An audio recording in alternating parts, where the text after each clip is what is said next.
Kas būtų, jei tavo ramybės jungiklis būtų tiesiog kvėpavimas?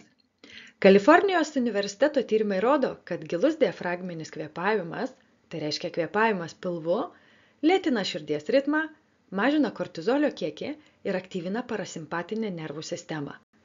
Galima sakyti, įjungia mūsų ramybės būseną.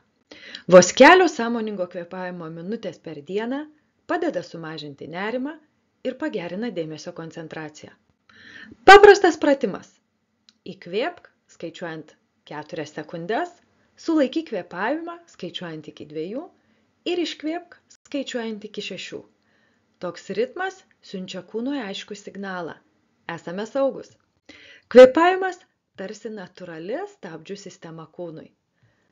Ir klausimas, kada paskutinį kartą sąmoningai kvėpavai giliau, tai yra pilvu. Pakomentuok, koks kvėpavimo būdas tau labiausiai padeda nusiraminti. Ačiū, kad žiūrėjai.